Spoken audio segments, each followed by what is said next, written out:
Oi, gente, tudo bem com vocês? Espero que sim.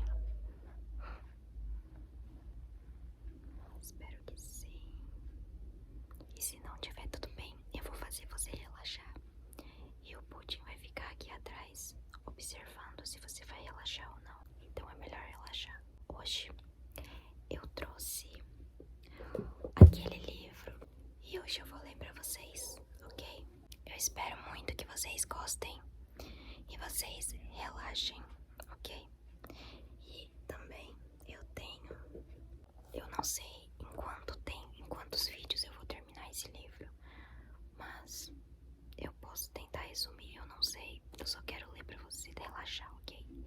E eu quero contar um pouquinho da história da Rússia pra vocês. E eu também tenho esse livro que é o ABC do comunismo, mas eu já quero avisar que eu quero trazer esse livro depois desse, dos últimos Romanovs, porque esse também fez parte da história da Rússia. E depois da família imperial, que são os Romanovs, veio a Revolução Comunista e a ditadura do proletariado, que é o que tem aqui nesse livro, mas esse livro vem depois. E infelizmente ele vai falar de ideologia, mas isso não é pra você querer apoiar ou não. Isso é estudo também. E eu quero falar um pouco sobre a história da Rússia.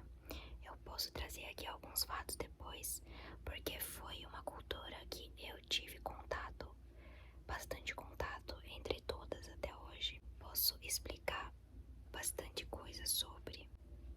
Mas se você não se sente bem vendo esse tipo de vídeo, por você ter outra ideologia ou por você ter outras crenças, tudo bem, eu respeito, ok?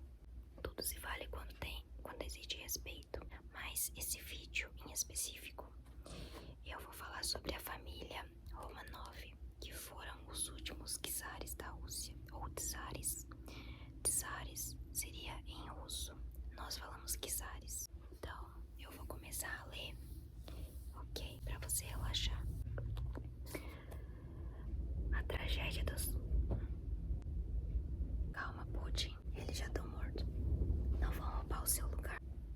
Fica aí, meu filho. A tragédia dos Romanovs foi proporcional em magnitude ao poder, à riqueza e ao glamour, pelos quais eles ficaram conhecidos e que incendeiam as gerações, a imaginação de milhares de pessoas. E a história deles que eu quero contar para vocês. A história de um mundo desaparecido, de uma era de incertezas que levou ao colapso de um dos maiores impérios que já existiu. Amor, fé, paixões, vida e sangue, poder e morte resumiram bem os Romanovs, mas ainda não há muito mais o que falar sobre eles. Muitas pessoas, depois que a família imperial russa morreram assassinados, eles falaram que eles viram essa família, sabe? Pelos lugares assim. Falaram inclusive que viram até aqui no Brasil. E até sem cabimento. Eles estavam enterrados, acharam só o osso deles. Então, eu vou contar um pouquinho pra vocês. E um fato interessante é que se vocês forem pra Ekaterimburgo, que é uma cidade da Rússia, não é capital, lá tem uma igreja de sangue e é em homenagem à família Romanov, porque a família Romanov foi pra Ekaterimburgo fugir do Partido Comunista. Então, é isso, gente. Eles estavam em São Petersburgo e foram pra Ekaterimburgo. E Ekaterimburgo é uma cidade muito bonita. Eu vou começar e eu acho que eu vou tirar esse casaco aqui, porque eu tinha saído, mas aqui dentro tá calor. Ele é escrito pelo Paulo Resulti. Eu era um jovem quando, aos 14 anos, ouvi pela primeira vez falar no assassinato dos Romanovs, a última família imperial russa. Era de noite, assim como foi de noite o assassinato. Eu tomei contato com a história deles por meio de um filme, Nicholas e Alexandra, baseado no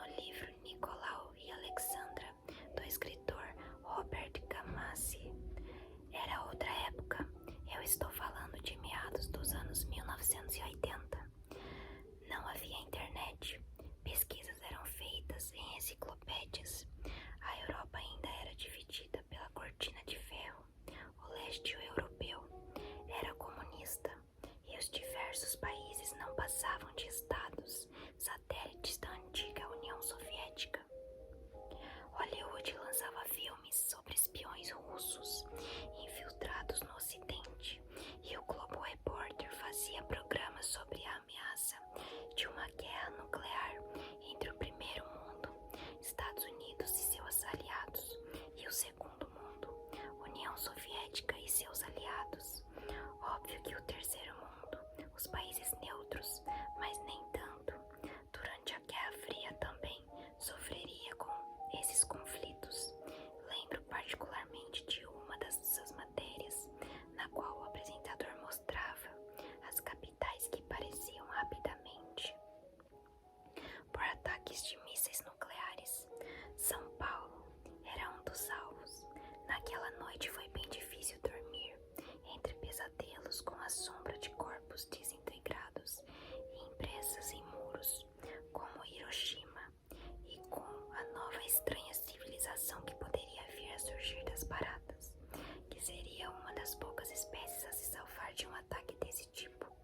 Somando-se a esse cenário todo, saber que nos anos iniciais do regime soviético, os revolucionários massacraram a família imperial russa, pai, mãe, com tiros, e também as crianças, e golpes de baionetas, era bem assustador. Claro que algum tempo depois, descobri que as barbaridades do próprio regime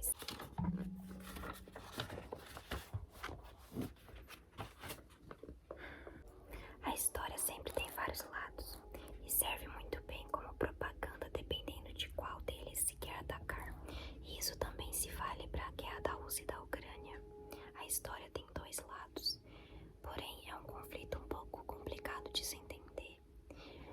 Eu sugiro que vocês não fiquem do lado nem da Rússia e da Ucrânia.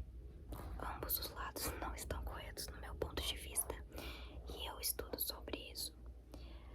Mas é importante reforçar que a Rússia também já cometeu vários crimes de guerra nessa guerra territorial. Mas o fato é que a imagem da família fuzilada, principalmente as jovens grã-duquesas e o herdeiro, não saía da minha mente. O mistério maior era a completa ausência dos restos mortais. Anna Anderson, ainda viva, ela alegrava ser a grã-duquesa Anastácia, que teria sobrevivido milagrosamente ao massacre de toda a família imperial russa, graças à bondade de um dos soldados. A pretensa Romanov surgira em Berlim anos após o assassinato da família. Lendas de sobreviventes não faltavam. Uma das mais belas era de que toda a família havia, na verdade, sobrevivido e vivia num iate que não podia jamais tocar em terra firme. Nossa, imagina que horror, né? Outra história era de que eles haviam conseguido asilo no Vaticano e moravam lá incógnitos. A quantidade de supostos sobreviventes, incluindo o príncipe herdeiro, era absoluta. Até no Brasil, eles apareceram na cidade de Poços de Caldas, em Minas Gerais. Tem algum mineiro aí assistindo? Existe o túmulo de uma russa que dizia ser a grã-duquesa Anastácia em Cuiabá, Mato Grosso. Surgiu um torneiro mecânico falecido em 1996, que alegava ser o filho herdeiro do czar Nicolau II e da czarina Alexandra. O verdadeiro Alexei sofria de hemofilia e seria muito pouco provável que tivesse sobrevivido a tiros e golpes de baionetas. Sempre que eu descobri a história de mais um sobrevivente na Espanha, França, Inglaterra ou Itália, vinha à minha mente uma das melhores tiradas do filme Anastácia, a princesa esquecida. Quando a imperatriz viúva Maria Feodorovna, mãe do czar Nicolau II, ao ser confrontada no exílio com mais uma sobrevivente, questiona como a revolução na Rússia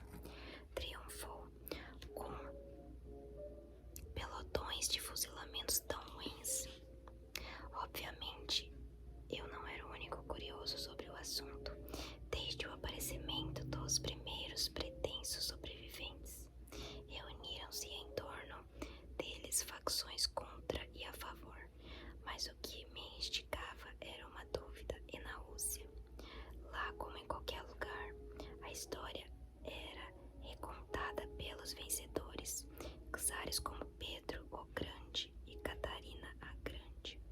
Eram mencionadas nas escolas e para turistas estrangeiros.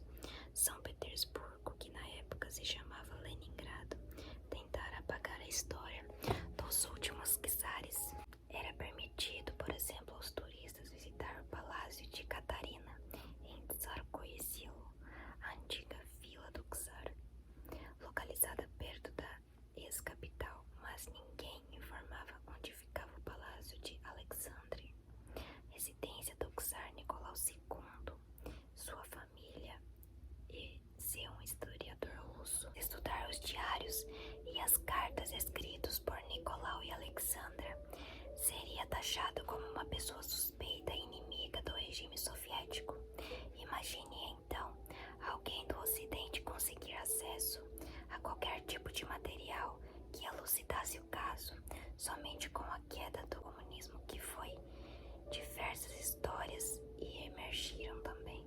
Uma delas foi a de dois curiosos, o geólogo russo Alexander Avdonin e seu então amigo cineasta Sheli Ryabov, que juntos na década de 1970 foram atrás de testemunhas do assassinato e conseguiram até acesso a uma cópia do relato do chefe dos executores da família Romanov, Yakov Yurovsky. Com base nos relatos coletados depois de muito procurar, chegaram em 30 de maio de 1979 uma cova rasa próxima à velha estrada de Koptiavki e fizeram a descoberta que encerraria um dos maiores mistérios do século. Eles conseguiram achar o local do sepultamento da última família imperial russa. Além dos ossos enterrados, só havia alguns projéteis, nenhuma roupa, nenhum adereço, nada que revelasse quem eles eram e quem ela era aqueles 9 corpos. Mas eles tinham uma certeza, eram dos Romanovs, uma das dinastias mais ricas e poderosas do mundo até a queda do Império Russo. A tragédia dessa família foi proporcional em magnitude ao poder, à riqueza e o clamor pelos quais mais ficou conhecidas. A imaginação de milhares de pessoas é a história deles que eu quero contar para vocês. Esta é a história de um mundo desaparecido, de uma era de incertezas que levou ao colapso de um dos maiores impérios que já existiu. O caos da Revolução Russa fez naufragar um universo de luxo, de prazeres, de amores e de misticismo, de belezas, doçuras. Ecos desses passados surgiram nas lembranças dos sobreviventes dessa era, quando garotas, adolescentes e vestidos de chapéus brancos suspiravam por seus pretendentes e pais amorosos relutavam ao ver os filhos crescerem.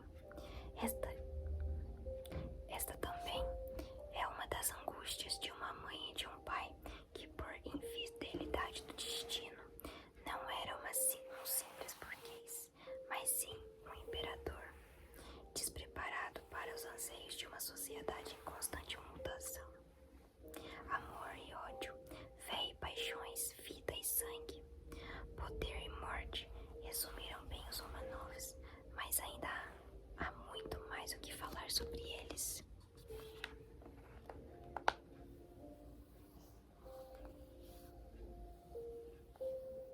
Relaxe.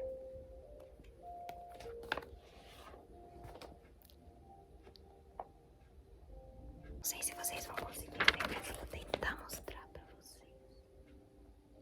Tem toda a árvore da família do Nicolau II. Olha, Alberto de Saxe-Coburgo-Gotha, não sei quem é. Que eu saiba, Alexandra, ela não era russa. Alexandra.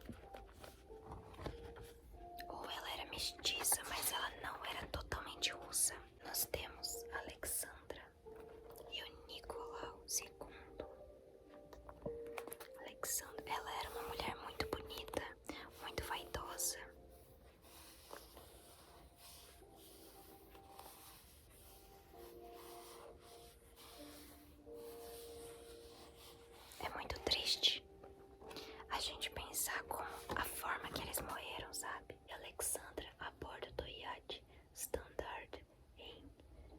1908. Eu fico imaginando essas histórias, sabe? Como foi. É um pouco forte. Tem um filme, é porque o filme é russo, então não tem como eu recomendar, mas eu assisti um filme muito bom sobre isso e foi tipo bem realista, sabe? Próxima página. Eu quero também trazer aqui no canal contando sobre Chernobyl, sobre o acidente de Chernobyl. E eu acho que é um acidente que a gente não deve fazer piada sobre, porque quando você sabe realmente a verdadeira história do que aconteceu, você fica pensando sobre como essas pessoas morreram. E eu acho que uma morte por radiação e morte por fuzilamento, que foi o que aconteceu com essa família, não é motivo de brincadeira, sabe? Mas, voltando aqui, Czar Ivan, apelidado de O Terrível, foi o primeiro soberano russo a unir diversos estados em um único império multicultural e autoproclamar-se o czar de todas as Rússias. A sua primeira esposa, a primeira czarina da Rússia, foi Anastasia Romanovna. E a sua primeira czarina da Rússia foi Anastasia Romanovna Zakharina. Ela fazia parte de uma das 12 famílias russas importantes que descendiam do boiardo Andrei Kupila, o pai de Anastasia. Roman Zakharin Yuriev mudou seu nome e assim que foi fundada a família Romanov. Ivan o Terrível, num ataque de loucura, assassinou o próprio herdeiro Ivan. Ao falecer, o czar deixou o trono para o seu filho, mais jovem Teodoro I, que não se manteve por muito tempo no poder. Acabou sendo assassinado em 1958. Dessa data em diante começou o que ficou conhecido na história da Rússia como Tempo de Fidelidades. Havia fome nos campos, os invernos estavam muito rigorosos. Uma sucessão de usurpadores ocupou o trono russo por curtos espaços de tempo. Além disso, os poloneses invadiram o país, tomaram o Kremlin de Moscou. Gente, o Kremlin é tão bonito, sabe? E tão grande. Outra curiosidade também, que é um impacto, eu acho que se vocês forem pra Rússia, são as igrejas ortodoxas, porque tem em todas as esquinas, e no Brasil não é tão comum. E ele tá citando sobre Ivan o Terrível. Eu lembrei de uma cidade da Rússia chamada Kazan, porque ele morou lá. E eu acho que ele fundou Kazan também, se eu não me engano. Ele faleceu em 1598. Dessa data em diante começou o que ficou conhecido na história da Rússia como o Tempo de Dificuldades. Havia fome nos campos, os invernos estavam mais rigorosos. Uma sucessão de usurpadores ocupou o trono russo por curtos espaços de tempo. Além disso, os poloneses invadiram o país, tomaram o Kremlin em Moscou, tentaram implantar o catolicismo. Uma assembleia de nobres reuniu-se e elegeu Mikhail Romanov, sobrinho neto da czarina Anastasia, como czar. Para isso tiveram que ir retirá-lo do monasteiro Ipatiev, perto da cidade de Kostroma, onde ele vivia. Ao longo dos séculos, o império foi crescendo e em tamanho a números de povos conquistados chegou a possuir uma área equivalente a 1/6 do globo terrestre, estendendo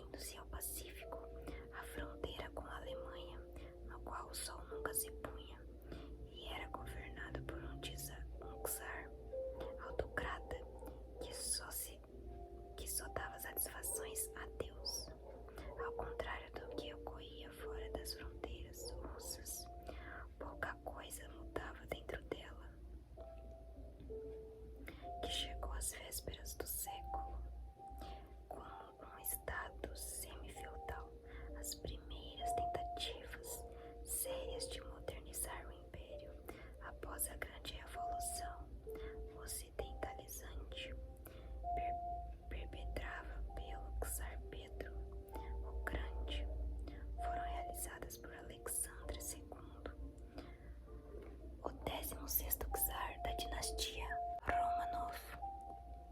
Ele havia iniciado seu reinado em 1855, enfrentando todos os problemas herdados pelo pai, Nicolau I, além do modelo absolutista russo posto em xeque durante a guerra do reinado anterior.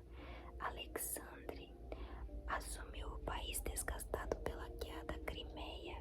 Eu tenho um livro aqui sobre a Guerra da Crimeia, Sebastopol, Guerra da Crimeia. E esse também é uma continuação da morte de Ivan. E esse Guerra e Paz aqui também.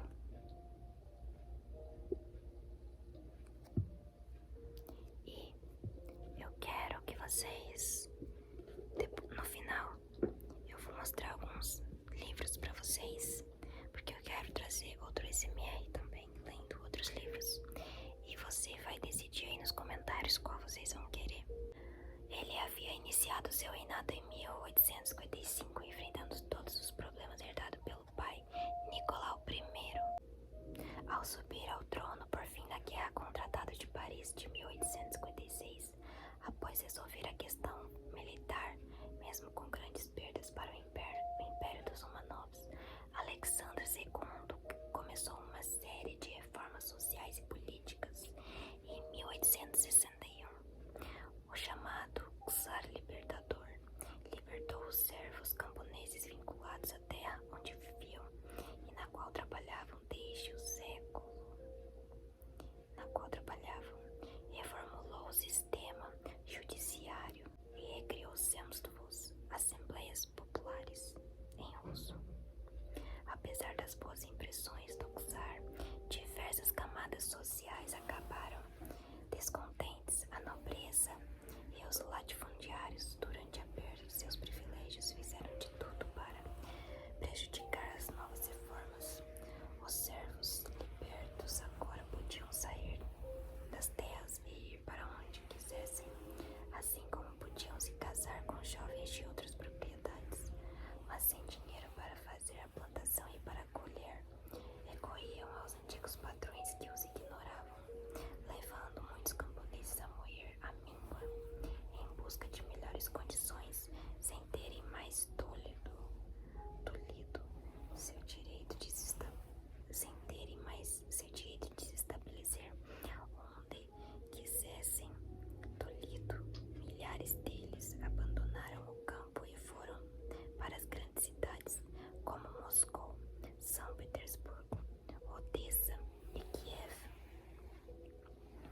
Nessa época, a Ucrânia ainda fazia parte da Rússia. Isso é antes da União Soviética, esse império, para quem não sabe. Então Kiev também era uma cidade muito importante da Rússia. Kiev, onde a indústria dava aos seus primeiros passos, mas lá também sua situação não melhorou. Os 6 camponeses que antes possuíam suas próprias casas agora tinham que dividir quarto com várias e outras famílias. Ao saírem do campo, eles encontraram na cidade uma condição miserável de subsistência e uma falta total de esperança de melhoria. Revoltados com o que viam, estudantes e literatos iniciaram uma campanha voltada às massas para que elas começassem a formar consciência própria e passaram a lutar pelos seus direitos. Nessa parte, prestem atenção, porque isso vai ter a ver com o partido dos bolcheviques, dos trabalhadores. A Rússia, nessa época, estava passando por um período miserável e as pessoas estavam passando fome. Os primeiros terroristas modernos. Olha o czar Alexandre mais velho.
Palácio de Inverno, o maior de São Petersburgo, capital da Rússia na época.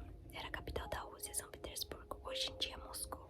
Tanto a cidade quanto o palácio eram os símbolos máximos da monarquia e da ocidentalização da Rússia. Na noite de 5 de fevereiro de 1880, Stefan Kalturi, na Narodnaya Folha, infiltrado no Palácio Comum dos Operários, deu uma ala em obras, conseguiu colocar uma bomba relógio na sala de descanso dos guardas. O local ficava diretamente abaixo da sala de jantar do czar e de sua família. Normalmente Alexandre jantava no local às 18 horas, mas naquela noite ele atrasou-se meia hora. Se ele não foi pontual, a bomba foi, matando 14 soldados, ferindo 60 pessoas e destruindo uma parte do edifício. Após o atentado, a esposa do czar, Maria Alexandrovna, antiga princesa de Recieno, faleceu de tuberculose, deixando o marido livre para se casar com a amante, a princesa Catarina Dolgoruk, com quem ele já tinha filhos. Temendo pela vida de Catarina e das crianças, Alexandre II os havia instalado no próprio Palácio de Inverno, no andar superior aos apartamentos da imperatriz. O czar e Catarina casaram-se e secretamente após o falecimento da czarina, mas a felicidade do casal duraria pouco. Em 13 de março de 1881, após escapar de 7 tentativas de assassinato, Alexandre II teve sua carruagem alvejada por uma bomba nas ruas de São Petersburgo. O cara não tinha sossego nunca. A explosão matou 2 cosacos da guarda e feriu gravemente o outro. O imperador, que nada sofrera, saiu do veículo para ver como os soldados e os cocheiros estavam. Ainda teve tempo de perguntar se o terrorista capturado estava bem, antes que outra bomba recém-lançada explodisse sobre seus pés. Com o corpo destruído, mas ainda consciente, Alexandre pediu para ser levado ao Palácio de Inverno para morrer lá. O neto mais velho do czar, Nicolau, de 12 anos, filho do Czarevich, Alexandre estava com a mãe, Maria, se preparando para encontrar seus primos e sair para patinar, quando ouviram explosões. Um detalhe que é bem comum naquela época, principalmente colocar o nome do filho igual ao seu, sabe? A família inteira foi convocada para a sala onde Alexandre II estava. Nicolau vestia sua roupa de marinheiro e Maria ainda estava com os patins na mão. Pouco tempo depois, com os parentes ao redor, o czar exalava o seu último suspiro diante do filho mais velho. Agora, o czar Alexandre III e seu herdeiro, o futuro czar Nicolau II. Alexandre III iniciou dura repressão contra os revolucionários e os terroristas, e o projeto da Constituição de Alexandre II havia iniciado, foi esquecido. O novo czar, ignorando as necessidades de um império tão vasto e fechando os olhos para a dificuldade do proletariado, só conseguia enxergar terroristas por toda parte.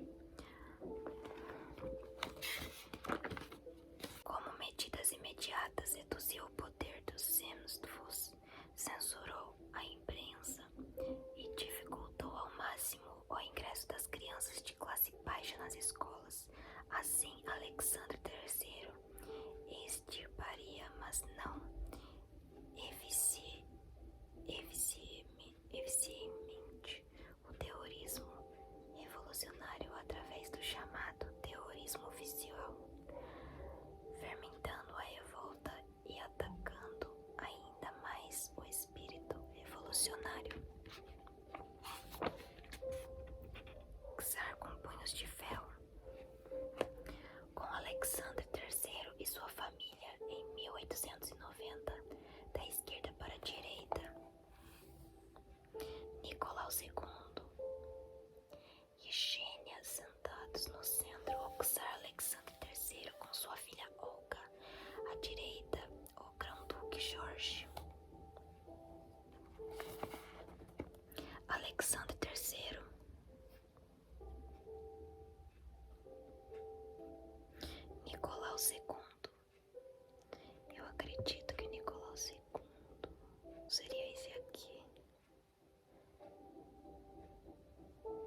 Sim, Nicolau II, Alexandre III. O livro, ele é bem...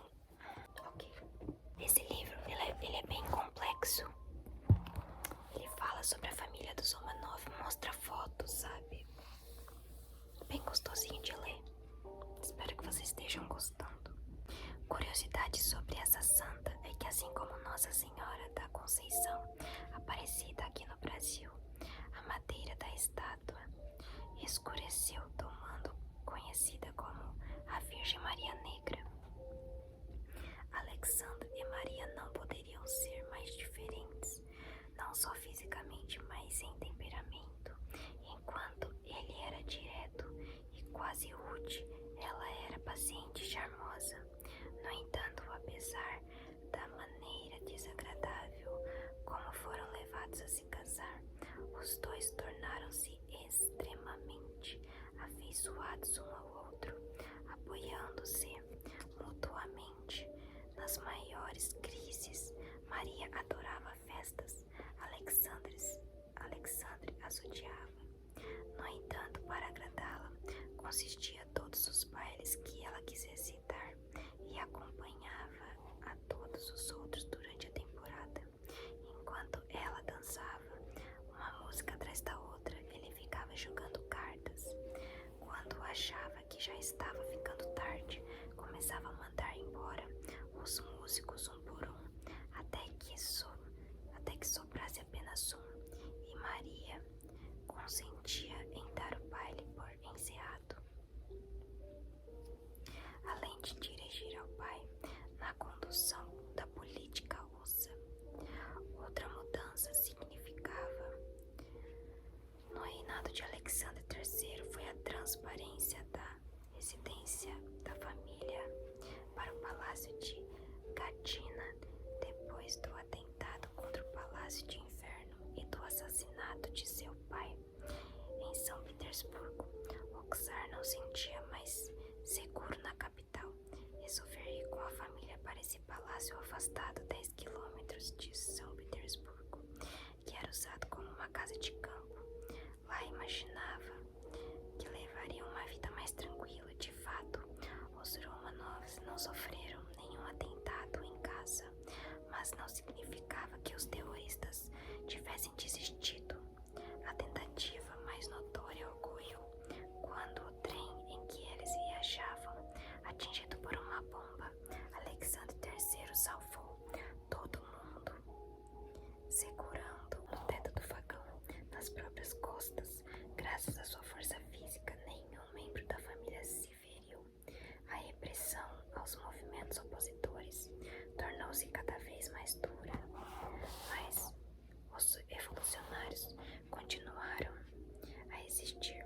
Em 1887, por exemplo, 5 estudantes, membros de uma organização inspiradas pela Narodnaya Folha, foram presos acusados de organizar um atentado contra o czar, embora tinham sido pegos com uma bomba desativada. Eles foram condenados à morte. Um dos jovens era Alexander Ulyanov, cujo irmão mais novo, Vladimir, passara a estudar Marx. Vladimir Lenin, sob o apelido de Lenin, acabaria liderando a revolução que executaria o último czar Romanov. Gente, a família imperial na Crimeia. De pé à esquerda, Nicolau.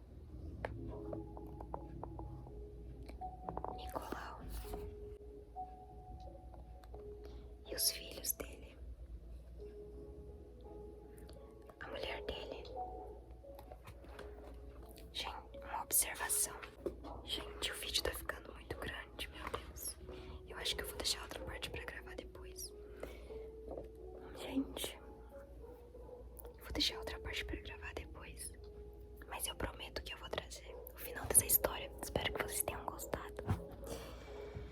Uma curiosidade que eu esqueci de comentar é que muitos ortodoxos da Rússia, hoje em dia, eles ainda não gostam da Revolução Russa. Muita gente não gosta.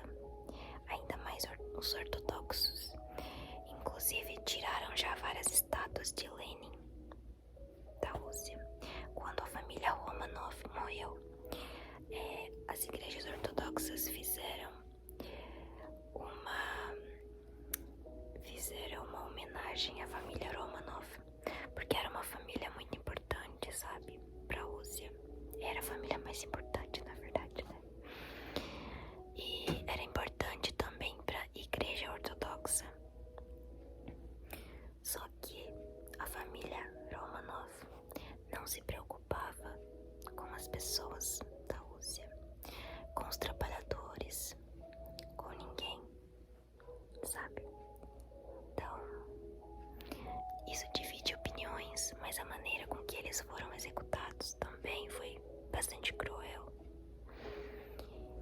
Então é uma história bastante triste e eu vou trazer logo em breve mais partes. E agora eu vou mostrar os meus livros. Qual vocês querem? Qual vocês querem que eu traga pra vocês?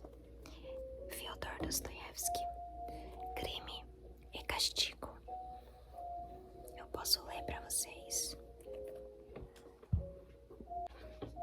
Fyodor Dostoiévski, Memórias do Subsolo. Memórias do Subsolo. Fyodor Dostoiévski, Crônicas de Petersburgo. Crônicas de Petersburgo. Essa editora 34 é muito boa. Fyodor Dostoiévski, Noites Brancas. Esse livro, ó. Mas ele é bem triste. A maioria do Fyodor Dostoiévski é triste, né, gente? Fyodor Dostoiévski, Gente Pobre. Esse eu nunca li.